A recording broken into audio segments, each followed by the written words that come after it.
I'm Michael Gurfinkel, and welcome to another episode of U.S. Immigration TV. Today, I'd like to talk with you about provisional waivers. Now, what is a provisional waiver?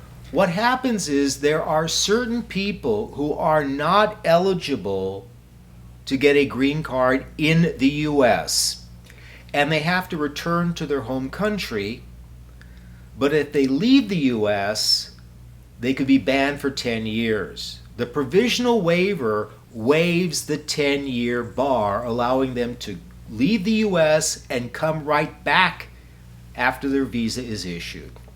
Now, who are the people who may not be eligible to apply for a green card in the U.S.? They include someone who entered the U.S. on a K-1 fiancé visa and did not marry the American who petitioned them. They may have married someone else. Another one is a person who entered the U.S. on a crewman visa, whether they jump ship or finish their contract, and they do not have the benefit of Section 245I. Now, 245I was a law that expired April 30, 2001.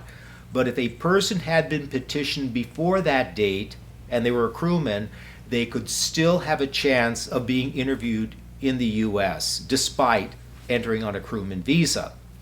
And by the way, if a crewman does not have the benefit of 245I, even if they marry a U.S. citizen, they still would not be eligible to apply for adjustment of status in the U.S. because I've seen many cases where a crewman or a jump ship marries the American and they go ahead and they file for adjustment in the U.S., the form I-485, and of course it's going to get denied if he does not have 245I.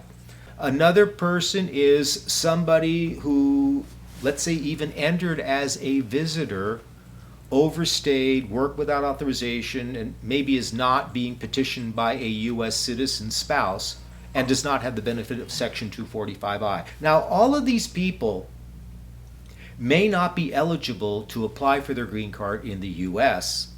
They would be required to return to their home country and apply for the immigrant visa there. However, there is a law that says if a person is more than 1 year out of status and they depart the U.S., they cannot come back to the U.S. for 10 years. So they're literally stuck here in the U.S. in those cases. Well, during President Obama, they came out with the regulations for provisional waiver. What provisional waiver is that you ask for forgiveness of the 10-year bar first, while you are in the U.S. before you leave. And you do that on the basis of having a spouse or parent who is a citizen or immigrant and demonstrate that they will suffer extreme hardship. Now, it is a very complex waiver to put together, package, and prove. It also takes perhaps a year for USCIS to process the case. But once it is approved, then the person is scheduled for their medicals and their interview at the U.S. Embassy. They leave a few days maybe before the medical interview. They have their medicals, they have their consular interview, then the visa is issued, and then they're able to return to the U.S. Typically, they may be out of the U.S. for maybe 3 weeks to a month if everything goes correctly.